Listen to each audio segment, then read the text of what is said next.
All right, welcome to Every Second Matters for November 2022. This is the legislative update where I talk about anything federal or state level related to the Second Amendment, whether bills introduced, passed, voted down, signed, vetoed, Supreme Court cases, district court cases, whatever. Second Amendment, all legislative and legal action. Thank you for joining me. I got my co-host here, my doggy Roy, and all the people out in the chat. So actually, now that you have gotten a sneak peek, I'm going to shut the camera off because I need to set my phone down. How's it going, G-Webs? And how's it going, 500 Magnum? But yeah, I'm going to shut the camera off. Maybe the dog will come back later. If you want to join in, there's some links out there. What's up, Moo?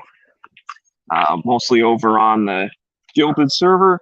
I have my own one for the Smeggy Cave, as well as I posted under Gun Websites, Every Second Matters channel. So I think we have a lot of similar people that follow us. So if you're cool with him, you're cool with me. But anyways, let me get right into it. Okay, well, make sure everything's going good. You guys let me know you still hear me. That would be very useful. All right, let's get into it for this past month. And I clicked on the wrong tab. All right, so this first one, I don't know, it's not really a legislative thing, but it's actually from Hawaii. The Honolulu Police Department has a town hall meeting talking about what kind of changes they're going to make to their carry permits. So this is because of the Supreme Court decision, the New York State Rifle and Pistol Association versus Bruin, because of the Second Amendment win, where they got rid of may issue, and every state has to go to at least shall issue. Thanks for the feedback. So because of that, now all of the states that used to be may issue and were notorious for not giving out carry permits have to figure out what they're going to do. So this was as of October 4th. They were having a hearing. There's not really much follow-up, so I'd be interested if anyone knows anything about Hawaii. What did the police change? Basically, from what I was reading on it, they wanted to have the hearing and basically figure out how can we make subjective considerations for carry permits when the Supreme Court specifically says it can't be subjective, it has to be objective measures. Like, if you had this in your past, you're, like a felon or something, you can't get a carry permit. That's an objective thing. You either are or you aren't. So they were trying to figure out, brainstorming session, how can we still be subjective when we are specifically told we're not allowed to be subjective? So I wanted to point it out just to show that they still don't really care about your rights, and they're trying to figure out ways around it. Like I said, I don't know what they came up with, but that's something to take a look at. Maybe you guys can research yourselves and let me know if anything changed. All right, the next one, going over to New Jersey.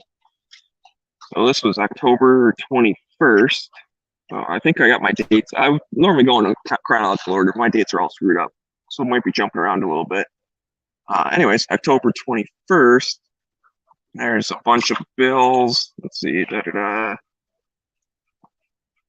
So the Assembly Committee passed A 4769, which is the Sensitive Places Bill. And it passed the Judiciary Committee, blah, blah, blah. So I think this is on like the regular floor now. Like, it's out of committees. I don't see it being voted on yet. Sorry, my things got all mixed up. Let's see. Yeah, the bill seeks to undermine the New York State Rifle and Pistol Association decision by making carry, a lot harder. It increases training standards and fees, so it's discouraging people from applying in the first place. Declares most of the state off limits to carry. Let's see, I had another tab here. I was talking about that. yeah, bans carry at public gatherings, at common public places, including parks, beaches, grocery stores, theaters, and restaurants, among others. Bans carry in one's car. This one was interesting, this part of it. Limits carry to holster only, and holsters must have a retention strap. So in other words, purses, briefcase, holsters without straps, and other currently accepted forms of carry would be disallowed. So now, not only do they want to tell you where you can and can't carry, which they want most places you can't, they're also saying how you can carry and making you have some kind of retention strap. I'd be interested, I'm not going to pull up the full, like the legal wording of it, but does it have to have a strap, or has to be like level 1 retention, right? Because there's a lot of Kydex holsters that don't have a strap, but it kind of clips in place and you have to like push a button on the side in order to release it. Would that count? Or is it basically saying you have to have like the old school, like police leather holster style that has like a snap with a strap that goes over? The other thing it does is it bans carry on private property unless the owner posts a sign specifically allowing it. So instead of saying, like, default is you can carry unless there's a sign that says, carry not welcome here, which private property, like, I'm okay with people being allowed to do that, because when stores do that, it tells me who doesn't get my money. That's cool. I'm cool with that. Knock yourself out. But now it's not default. You can carry everywhere unless they tell you not to. It's default. You can't carry anywhere unless the store owner puts up a sign that says, concealed carry welcome, like you're allowed to come in here. And most store owners or most people, if they are 2A agnostic, they don't really care one way or the other, they're not going to go out of their way to put up a sign that says carry welcome. Even if it's $5 for a sign, they don't want to spend $5. They don't care. And whereas before, if the default is you can carry there, then because they're also, agnostic and don't want to spend the $5 to put up a sign that says you can't, then you'd be good to go. So it's just shifting like the burden of proof kind of thing to, like assumed guilty until innocent type. Assumed not allowed until confirmed you are allowed. It also mandates insurance. Let's see, increases permit fees. I said that already. Increases the qualification requirements. And here's one for, this is how they get their subjective stuff back in. Uses prior speech such as online posts to disqualify someone. And then the question of that would be, who would be the arbiter of what's acceptable and what's not? And uses subjective character and temperament standards to disqualify. So that's really just kind of spitting right in the face of the New York State Rifle and Pistol Association decision that says you can't be subjective. Like, you have to be an objective thing. Whatever the requirements are, you meet those requirements, you're good to go. So anyways, that is, again, in New Jersey, A4769. And the last thing that I see about that is that it passed the Assembly Committee and the Judiciary Committee. So I think, let's see. Oh, okay. So what was it? This was from October 21st. It says it could come up for an assembly vote as early as next week, which right now would be next week, or last week would have been next week. I didn't hear it getting a vote yet, so it's probably just sitting there waiting. But if you're in New Jersey, tell your peoples that if it does come up, I mean, it'd be great, just don't even come up for a vote. But if it does come up for a vote, to vote against it. And then, yeah, see this, and all out of order anyways, but from October 13th, a judge permanently prohibits New Jersey from using justifiable need to deny concealed carry. So basically, they had to have another judge tell the New Jersey the same thing that the New York State Rifle and Pistol Association case said. So even after that came out, they're trying to pass a law right now. I just read it, where they want to use online speech or your temperament. Well, what does that mean? That means they're going to be subjective. And all they have to do if they don't like you is say, well, he seemed mean to me, so I'm not going to give him his permit, because, he was kind of grumpy when he turned in his paperwork. Well, maybe he's grumpy because you increased the fee, and I don't know what it goes up to, but maybe it's like $500 for the fee, and so he's grumpy you have to pay that.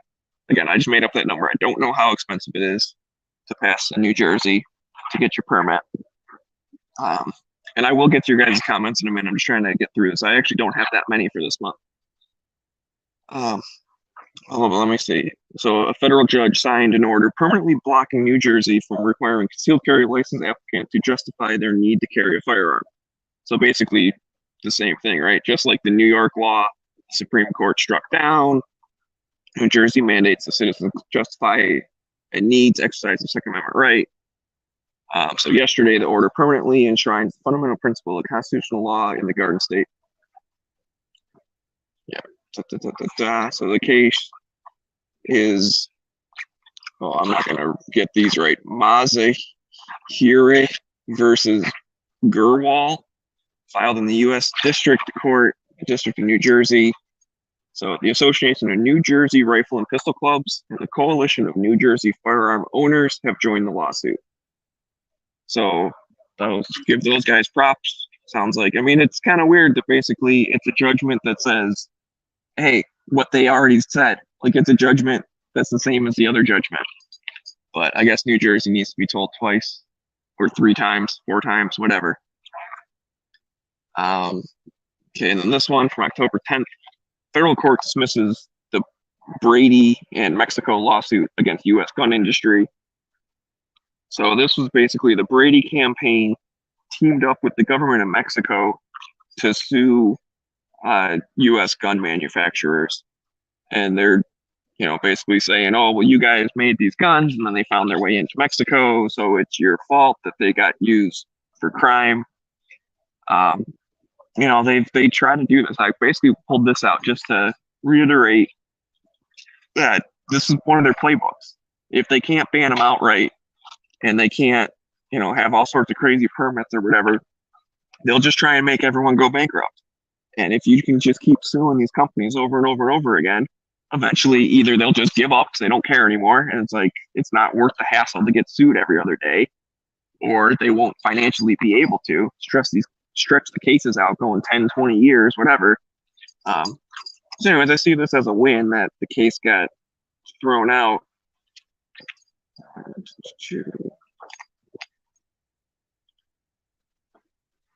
Let's see, yeah, because there is already the PLACA, right, the Protection of Lawful Commerce and Arms Act, which means you can't sue manufacturers for, basically what they're doing here, because a criminal used their product for something that they're not supposed to. And I think that basically the Brady campaign, the reason they teamed up with Mexico was to kind of get around that. So yeah, the Brady campaign teamed up with the government of Mexico to sue various companies within the U.S., seeking to hold responsible for violent acts, blah, blah, blah. It was trying to blame rampant crime in a nation known for its own official corruption and blah, blah, blah. Okay, whatever. The lawsuit also sought to create a loophole to the law that Congress enacted. Yeah, so it doesn't really say how it used the loophole, but as of September 30th, the judge presiding over the case dismissed every count in its entirety. So are they going to just start over again? Maybe, but at least, as of beginning of, I guess it's kind of a month out, but we missed it by a day, close enough. It happened in the past month. It's been dismissed, and hopefully the gun manufacturers didn't have to waste too much money on that. And then actually the last thing I have here, and it's not really a legislative thing, but I really like this dude, so I'm going to mention it in case you guys haven't heard, but John Lott and what the heck is this thing called? The Crime Prevention Research Center. They came out with a new study that basically is going against the FBI's studies that are saying that armed citizens have stopped at least 34% of active shooter attacks. And the FBI's, FBI reported an armed citizen reported 4.4% of active shooter incidents, while the Crime Prevention Research Center found it was 34.4. So that's really a big difference. John Lott says blah, blah, blah. They identified a total of 360 incidents between 2014 and 2021, and that armed citizens stopped 124 of them. Also, they wanted to add that there was another 24 cases where armed citizens stopped an armed attack before the suspect even fired his gun. So the FBI, those cases were excluded, right? So basically, the FBI ignored it because, well, it's not an active shooter or an active killing if no one shot anybody. But that armed citizen still prevented what would have been one, right? If someone goes, hey, I'm going to shoot as many people as possible, and I'm about to go right now, and then they don't because someone intervened, well, that still is that something was stopped. That incident was stopped by a person. So I just wanted to point that out. If you guys want to look up his report and read it fully, I'm a nerd, so I like all the numbers and percentages and blah, blah, blah. And like I said, John Lott's pretty cool, and I like him. So that just came out October 17th. There was a news article about it. And that's actually all I have for the month, which makes it easier for me because now I can stop holding my tablet and let's see what you guys are saying. Also, if anyone wants to join in, feel free. But that's the end of the legislative update portion of this video.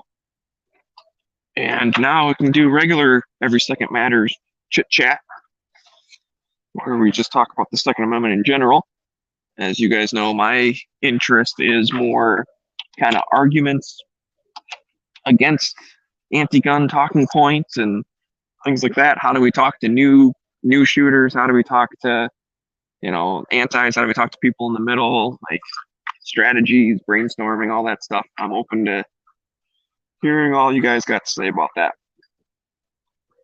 But now I'm going to go back. Everyone's saying hi to each other. That's cool. Thanks for saying hi to everybody. Never been to Hawaii. It's beautiful. See the crap happening in Delaware. Magazine confiscation. I did not see that. I guess. Well, I'll try and look for that. I don't really know. Buybacks and confiscation of 30 round standard capacity magazines. Well, I guess it didn't show up for me because I was just looking for like new laws that got passed or voted on or whatever, which quite frankly, nothing really passed this past month, right? You had the New Jersey one, what was it, 4769? Wow, I remember that number off the top of my head if I'm right. But otherwise, look it up. But that one, I mean, it passed the committee, but it didn't pass anything. Nothing got signed. So it was actually a pretty good month, I guess, as far as our attacks on the Second Amendment point of view, right? Like nothing succeeded. They're still pushing. We know they are. And we have some pro stuff. We're pushing back, right? The SHORT Act, which is basically getting rid of short-barreled rifles and shotguns and any other weapons off of the NFA. So that's us kicking back at them, which is cool. I like that. Hopefully that goes through, and then the Hearing Protection Act goes through, and then we can just get rid of the NFA altogether, because all that would be left on there would be full autos, and we know that that's all BS because of the Hughes Amendment and all that stuff. So that would be pretty cool. They will do what they did in New Jersey. I don't know what they did in New Jersey. Some other people saying hi. I forget did I say hi to Wassar? I forget if I did, but thank you for that. And then hi, Travis. Mexico gave up their gun rights a long time ago. Yeah, that's true. From what I know, I mean, I think they still have some. I mean, I don't think they ever had like a full-on Second Amendment, right? Like most countries don't have just specifically saying, "Hey, don't mess with us." But yeah, there's all sorts of stuff in that.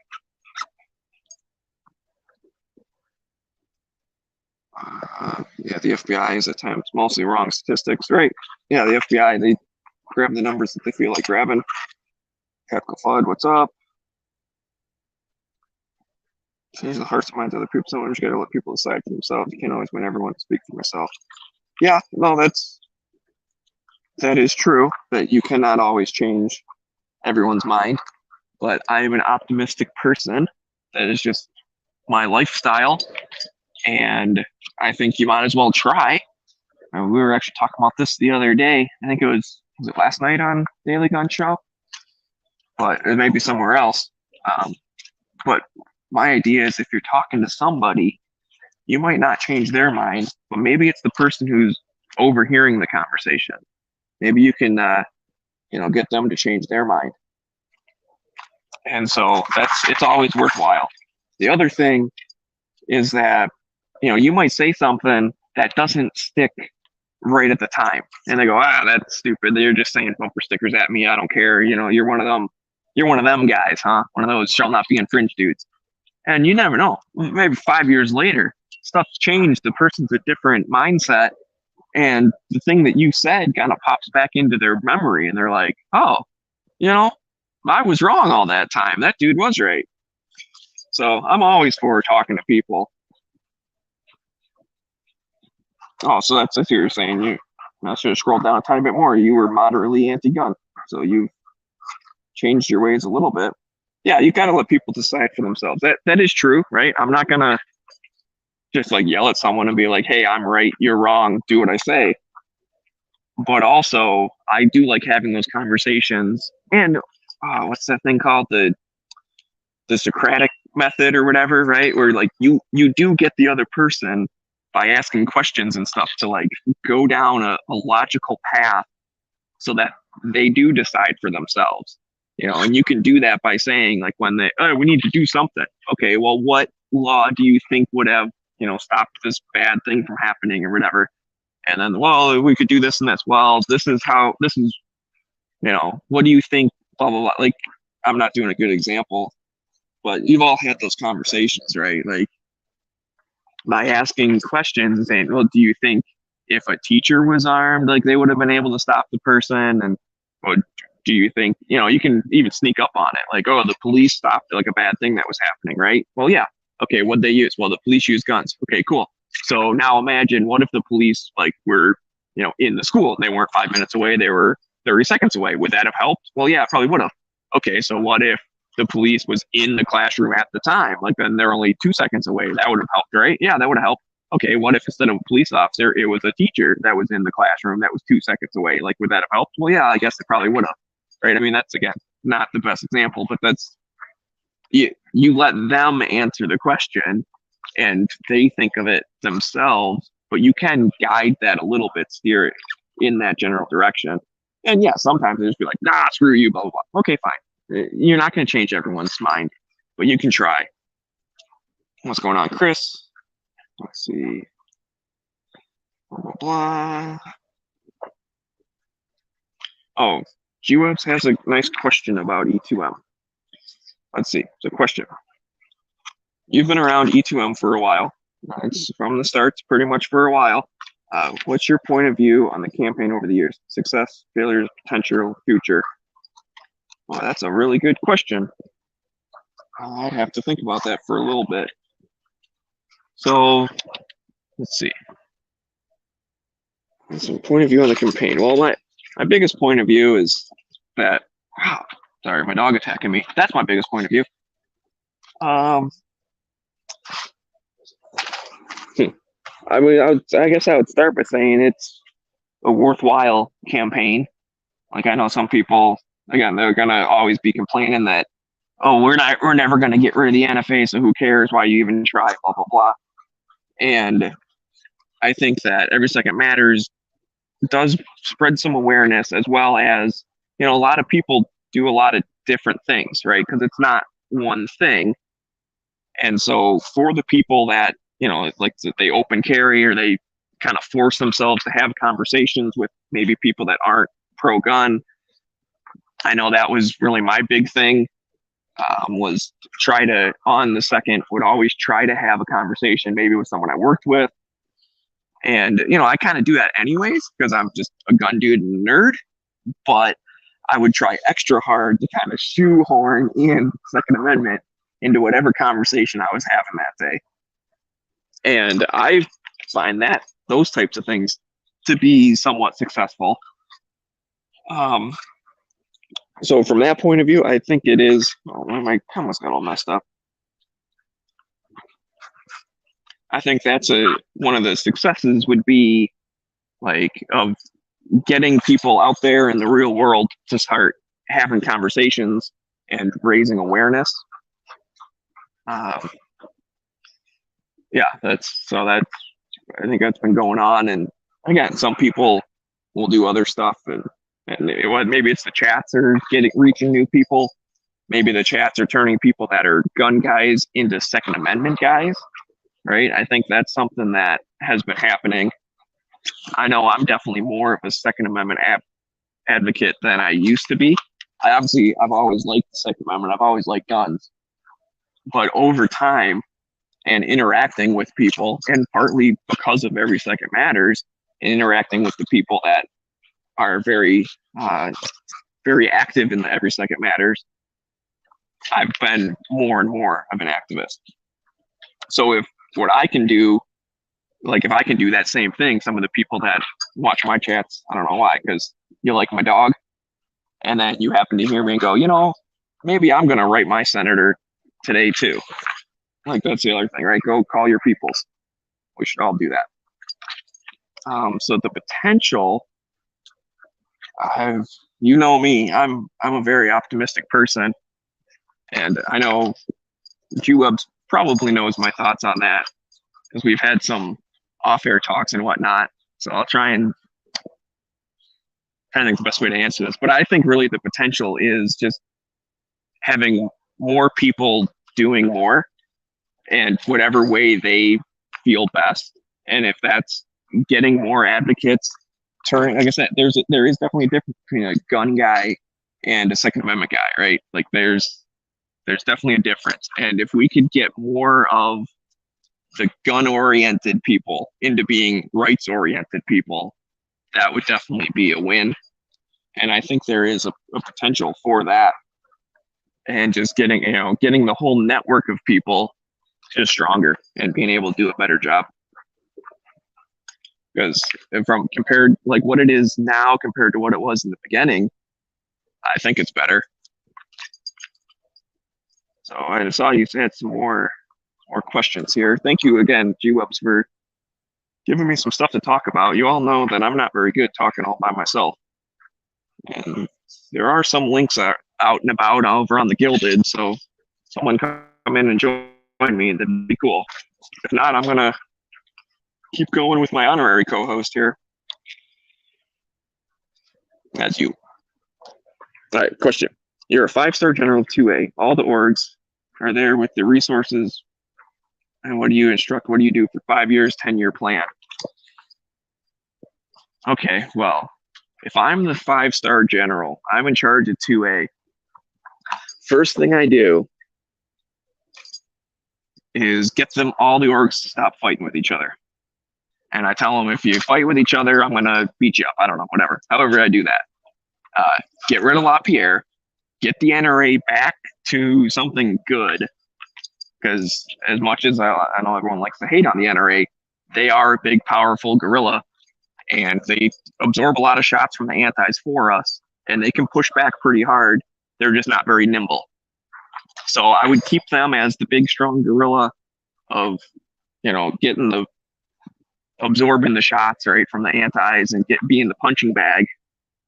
And then I would ratchet up FPC for sure, because those guys are in the lawsuit game. Their printers go brrr, and I just keep doing that kind of stuff. So 5-year plan is get a bunch of lawsuits going to start getting rid of the anti-gun laws, as well as laying groundwork for political action of getting some people in the Senate or Congress, whatever, getting presidents, getting judges, getting whatever, all the political people, state level, federal level, all that, getting 2A people.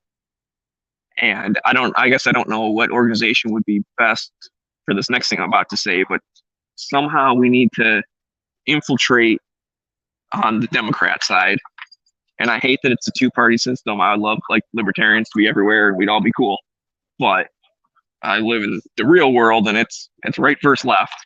But I do want to live in a world where we can decide between a pro-gun leftist and a pro-gun conservative. Like then I can make my choice based off of whatever else I care about, healthcare, taxes, marriage rates, like whatever. So that'd be my goal. And I think in the 5-year plan, you're kind of laying the groundwork for that. Getting the Democrats to back off on attacking guns by being a strong obstacle. Like, we don't need everyone to be diehard with us. That'd be awesome too if just everyone was pro 2A and problem solved.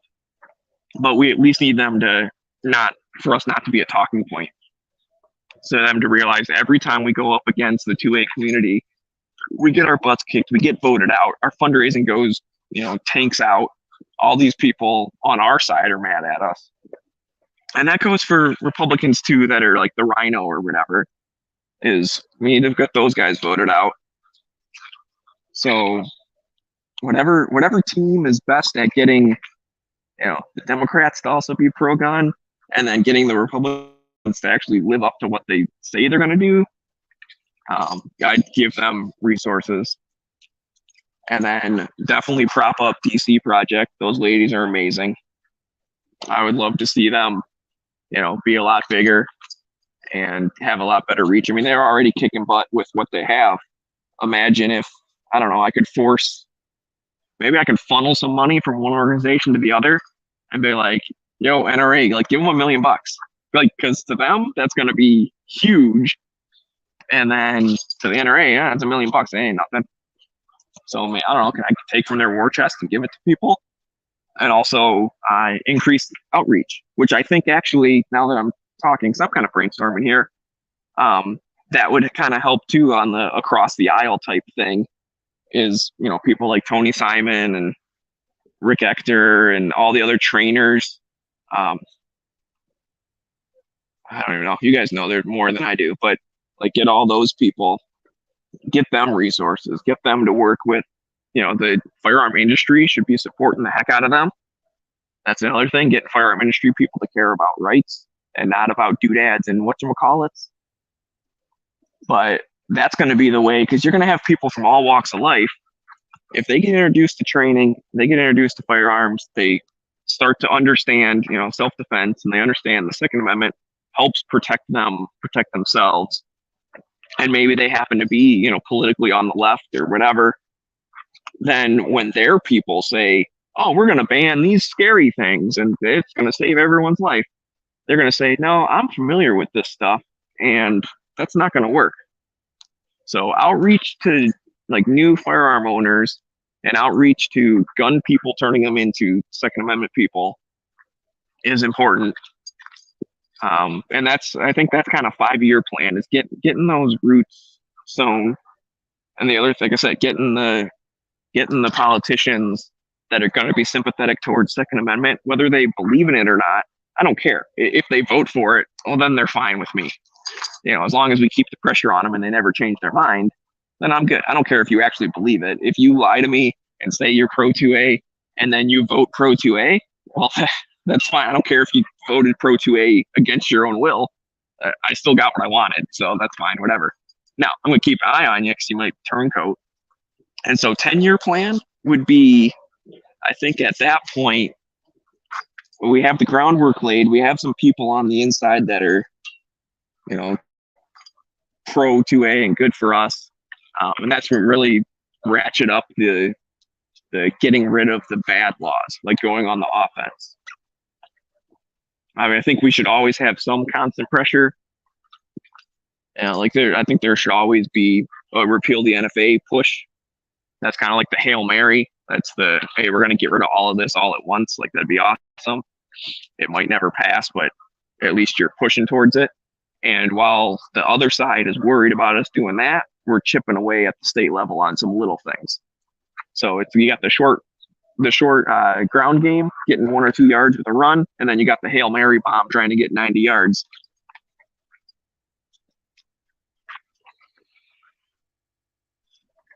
So I guess that's my plan. If I had more time, I could probably think up a better plan, but those are the general ideas. And G-Web's saying, my opinion, lots of people think they're not anti-gun, but in reality they are. They have no idea how what they support would do no good or even harm. Yeah, that's true, right? So those are kind of, maybe you're talking to people that, I don't know, like support expanded background checks, and they're like, well, I'm not anti-gun. I'm supporting common sense, and they don't get what's going on anyways. They don't understand how that's not a good thing.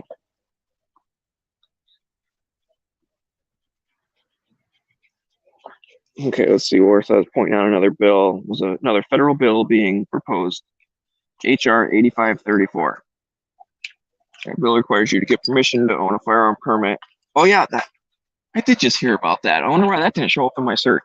You know, my my sources that I used to use all the time to do these legislative updates, they've changed around all their stuff, and it has made it hard for me. Like I was doing this earlier. I spent probably about an hour going through a bunch of stuff. I thought there was tons and tons and tons of things going on. I was like, holy crap, this is the busiest month I've ever seen. And then I started digging in and reading one of the things, and it said, oh yeah, yesterday on March 10th. And I was like, well, what the hell? What happened to the filter where I said only the last month? Like the filter wasn't working, because turns out I was on the wrong page and they changed their website all around. And so I was pulling up all this super old stuff. And then when I finally looked it up, I was like, oh, that thing failed a long time ago. Like that doesn't even matter anymore. But you're right. Yeah. What is that? The HR 8534. It basically is kind of like an Illinois FOID card, but federally.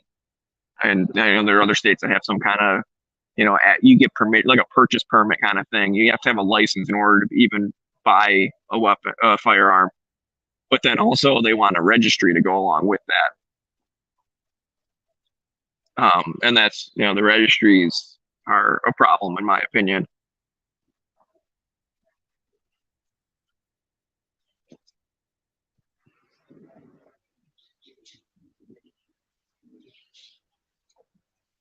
And blah, blah, blah. One saying hi again. Sorry, just kind of going back to the comments. Yeah, no common sense in government. That's true. Don't come looking at me. You dropped it back over there. Yeah, you did. I can see it. He's about to bark at me. Yep. He barked at me because I'm not throwing his toy. His toy is back there. Go get it. All right. Anyways, after that little distraction. So what else? What else is Second Amendment related?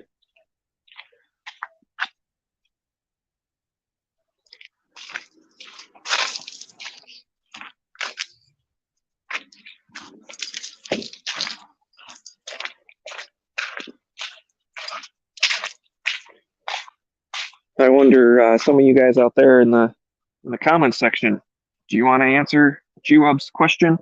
You're put in charge of 2A. What do you do? You're the general.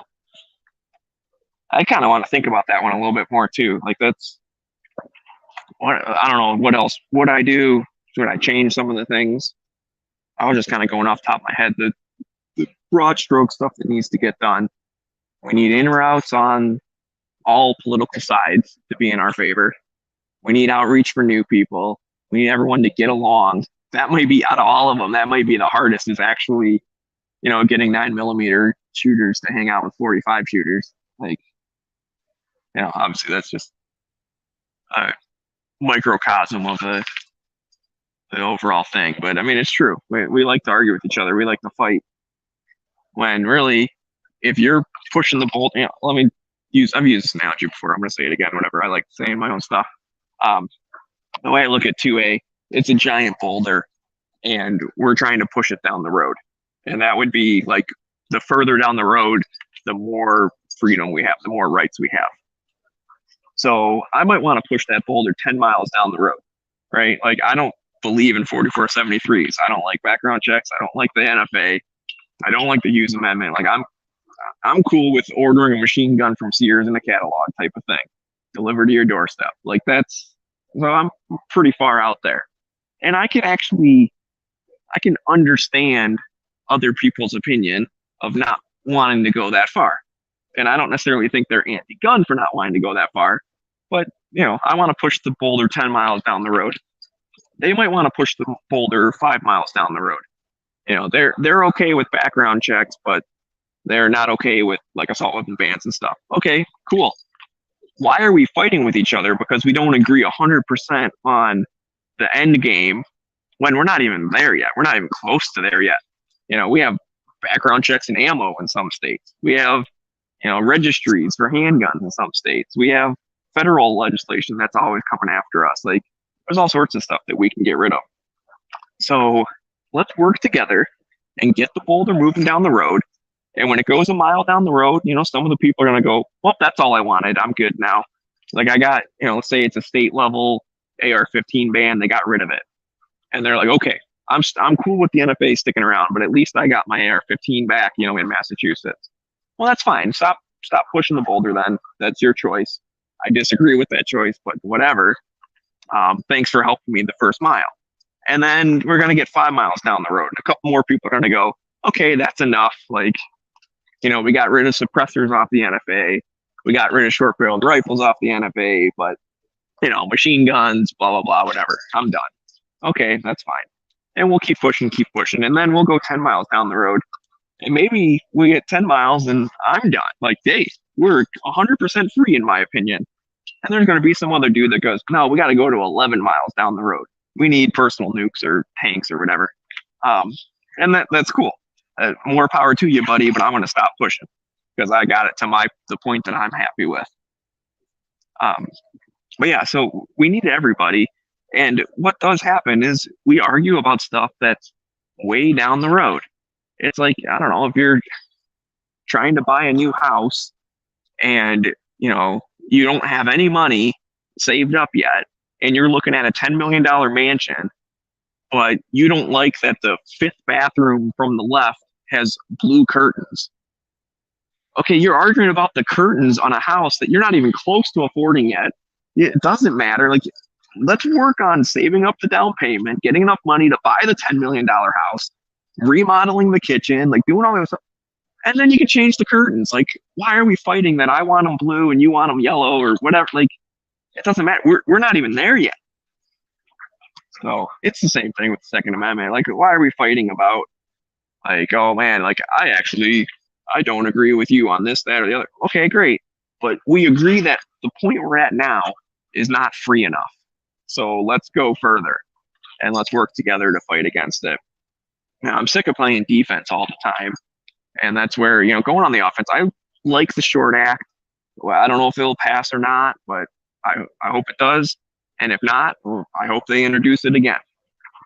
That's one of the things, I think it was brought up last night, of like the naysayers going like, oh man, it's never going to pass. Why do you bother? Blah, blah, blah. And it's a whole thing of, don't let the perfect be the enemy of good. Exactly. Yep.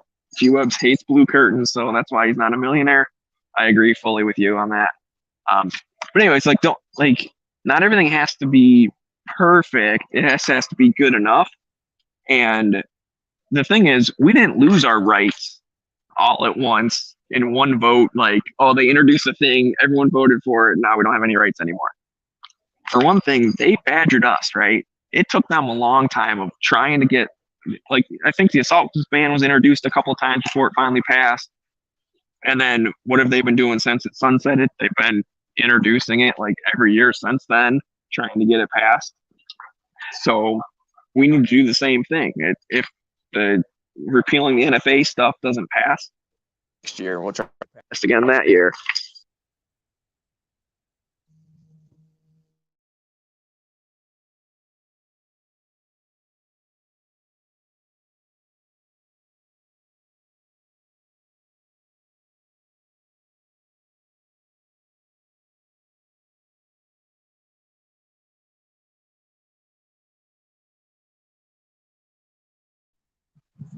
Okay, well, I guess now we all know what happens when you get a phone call. So I'm gonna actually have to cut this short. Sorry about that to everyone, but at least I got the legislative update out there and done. And we got some things to think about. And I will encourage all of you to, brainstorm the answer to G-Web's question. If you're the general, what do you do? I'd like to hear your responses. Maybe put them in the comments of this video. And yeah, if anyone else is doing a chat, like, let me know. I'll jump in later today and do some more Second Amendment stuff because it's every second matters. So thanks everyone for watching and jumping in. Sorry about the abrupt end, but life happens. So thanks guys. See ya. Doo-doo-doo-doo-doo-doo-doo.